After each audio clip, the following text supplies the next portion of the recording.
ఈమె చేసిన సినిమాలు తక్కువే అయినా తాను చేసే ట్వీట్లతో ఎక్కువగా పాపులర్ అయ్యారని చెప్పొచ్చు.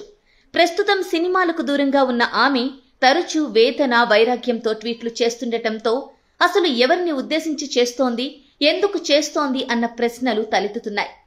సుమారు 16 ఏళ్లుగా ఇండస్ట్రీలో వినిపిస్తున్న వివాదం ఇది. తెర వెనుక జరిగిన విషయం ఏమిటన్నది ఎవరికీ తెలియకపోయినప్పటికీ పూనం కౌర్ ఇష్యూలో ఒక ఇద్దరి పేర్లు ఎప్పుడూ వినిపిస్తూ ఉంటాయి. ఆ మధ్య కాలంలో కత్తి మహేష్ అనే మూవీ క్రిటిక్ వీరి మధ్య ఏదో వ్యవహారం నడిచిందంటూ వార్తల్లోకి రావడంతో ఈ ఇష్యూ అప్పట్లో హాట్ టాపిక్ గా మారింది.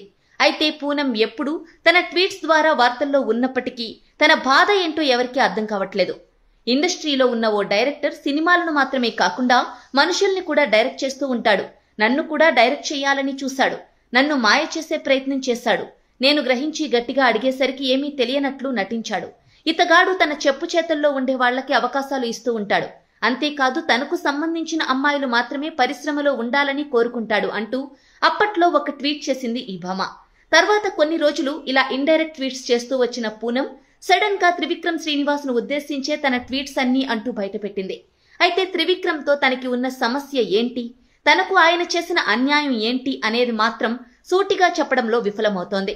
త్రివిక్రమ్, పవన్ కళ్యాణ్ కాంబోలో వచ్చిన జల్సా చిత్రంలో తనకు అవకాశం ఇస్తానని చెప్పి ఇవ్వకపోవడంతో ఇలా త్రివిక్రమ్ ను టార్గెట్ చేసిందంటూ అప్పట్లో వచ్చిన వార్తల్ని ఆమె ఖండించారు. టాలీవుడ్ ఇండస్ట్రీలో తాను దాసరి నారాయణరావు గారి దర్శకత్వంలో తప్ప మరే దర్శకుడితోనూ పనిచేయాలని కలలు కనలేదని వివరణ ఇచ్చారు పూనం. కానీ పూనం కౌర్ సోషల్ మీడియాలో చేసే ట్వీట్లను గమనిస్తే త్రివిక్రమ్, పవన్ కళ్యాణ్ల మీదే కౌంటర్లు వేసినట్టుగా అనిపిస్తూ ఉంటుంది. కొన్నిసార్లు గురూజీ అంటూ పరోక్షంగా కౌంటర్లు వేస్తూ ఉంటారు. ఈ మధ్య అయితే ఏకంగా త్రివిక్రమ్ పేరు పెట్టి ట్వీట్లు వేస్తున్నారు. కానీ ఇంతవరకు మీడియా ముఖంగా తనకు జరిగిన అన్యాయం గురించి నోరు విప్పలేదు. అసలు జరిగిన విషయం సోషల్ మీడియా వేదికగా చెబితే న్యాయం జరుగుతుంది కదా అంటూ నెటిజన్లు కామెంట్లు పెడుతూ ఉంటారు.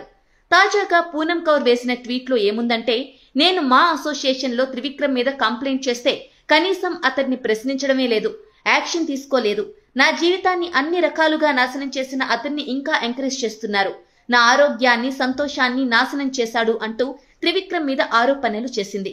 ఇదిలా ఉంటే మా అసోసియేషన్ కు పూనం కౌర్ నుంచి ఎలాంటి కంప్లైంట్స్ రాలేదని శివబాలాజీ చెప్పిన సంగతి తెలిసిందే. ఆమె పోలీసుల్ని లేదా మా అసోసియేషన్ కు వచ్చి కంప్లైంట్ ఇస్తే ఏమైనా చర్యలు తీసుకునే అవకాశం ఉంటుందని, ఇలా సోషల్ మీడియాలో ట్వీట్లు వేస్తే ఎలాంటి లాభం ఉండదని శివబాలాజీ చెప్పుకొచ్చారు. ఇక తాజాగా ఓ మీడియా సంస్థతో మాట్లాడిన పూనం శివబాలాజీ చేసిన కామెంట్లకు కౌంటర్ వేశారు. ఓ మహిళగా మా అసోసియేషన్లోని మహిళా మెంబర్తోనే మాట్లాడతానని, శివబాలాజీ లాంటి వారు ఈ మ్యాటర్లో ఇన్వాల్వ్ కాకపోతే బెటర్ అన్నట్టుగా మాట్లాడారు. ఆల్రెడీ ఝాన్సీతో తాను ఈ విషయంపై మాట్లాడానని పూనం కౌర్ క్లారిటీ ఇచ్చారు.